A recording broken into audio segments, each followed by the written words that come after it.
Hello, I will start the 2021 Kwix announcement. I am Eun-Suyong, who is in the charge of presenting the SNDL team in the Laboratory of Processor Q of Gwangwon University. Our research topic is UVC monitoring sensors for harmful ultraviolet rays based on gallium-doped aluminum oxide. The type of content is as follows. First, in the introduction, we will explain the wide bandgap materials that we are mainly studying in our laboratory. After that, I will tell you about the experimental method and results. Earlier, I will briefly talk about UVC, which is the core of our research topic. Light has a variety of spectra depending on the wavelengths, including visible light we can see, and UV, X-ray, and gamma rays, with shorter wavelengths.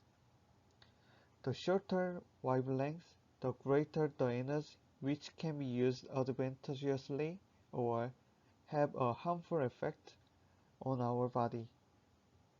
In particular, UVC has a satelliting effect and is used in ultraviolet disinfection devices. But it can also cause problems such as skin and respiratory irritation, eye damage, especially DNA helix destroy. Therefore, we think it is essential to develop UVC detector technology to reduce damage caused by UVC exposure to people. These UV photodetectors are the most widely used silicon-based ones. This is the advantage of being able to using existing semiconductor processes. But thermal destruction or oxidation can occur, and the disadvantage is that the wavelengths cannot be set more selectively in UV. So, wideband semiconductors should be utilized to be sensitive to these optional UV wavelengths and to enable them to be used in harsh environments. As a next generation UV sensor, the core technology is important for accurate wavelength recognition and precision that can detect very small amounts. For this characteristic, it is being developed through the synthesis of various metal halides and the arrangement of crystal structures. And we have developed a device that can detect an optional wavelengths corresponding to UVC by properly adjusting gallium to aluminum oxide. Next, I will explain the experimental method. This is the sequence of sample production used in the experiment.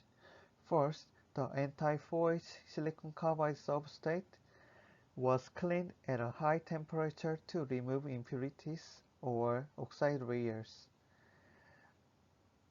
A 200 nanometer thick thin film with different aluminum ratio was deposited on the clean substrate using an RF sputter. And in order to improve the quality of the inside of the thin film, post-heat treatment was performed in a nitrogen atmosphere or about 800 degrees Celsius. Finally, electrodes were deposited with titanium and gold to measure the lateral structure of the thin film.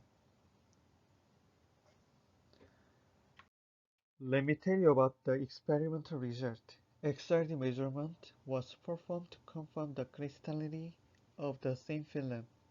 Figure 1 shows the XRD pattern of AZO4SiC heterojunction structure with the different aluminum concentrations. The largest peak shown in Figure 1, 0004 represents the peak of the 4HSIC substrate. In addition, the Fig 402 and 603 shows how much the crystallinity of the thin film has improved. As a result of obtaining the lattice constant through Bragg's equation, it is shown in Figure 2. Looking at this, it was confirmed that as the aluminum ratio decreases, that is, the comparison group of thin film with an increases ratio of gallium increased the lattice constant. Through this, it was confirmed that crystallinity increases. XPS measurements were performed to confirm the bonding strength of aluminum gallium oxide according to the aluminum concentration. Figure 4 shows the peak of binding energy areas of gallium 3D and aluminum 2P. Figure 3a observes spectra divided by gallium-oxygen bonding and O2S peak with Gaussian length functions.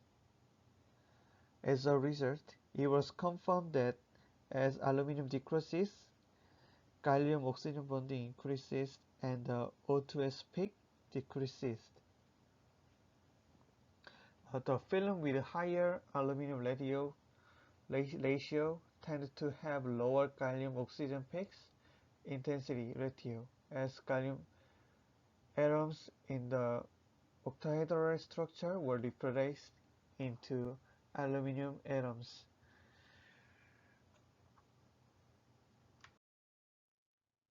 Through the analysis of 1s peak of XPS, we derived the energy band gap of thin film. As shown in Figure 5, the band gap could be inferred through the difference between the core level of O1s and the intrinsic energy loss level.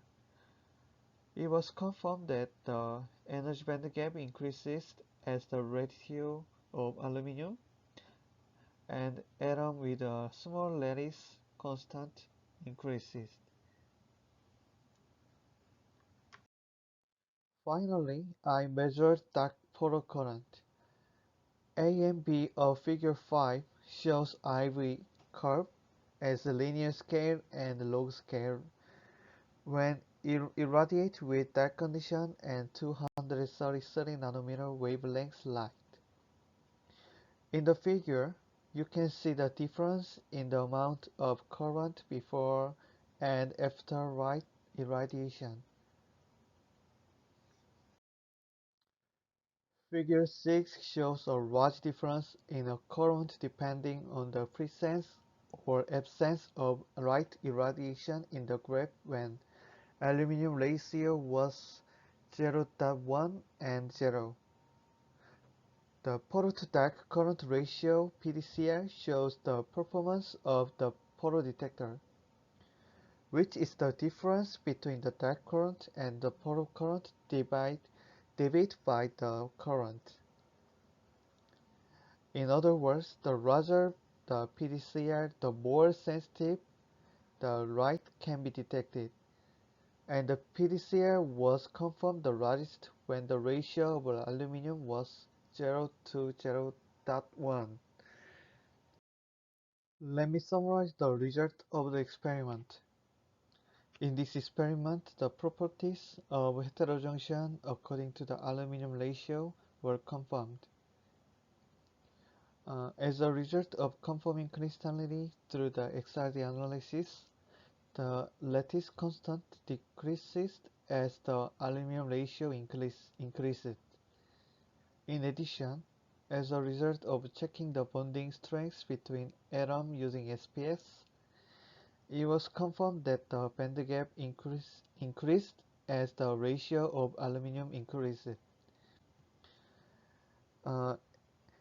As a result of the checking result of this characteristic on UV detect performed using the PDCR plot, it was confirmed that the light with a wavelength of 233 nanometer was best detected when the aluminum ratio was 0.1 and 0. This is the end of the SNDL team's Kwix presentation. Thank you for your attention.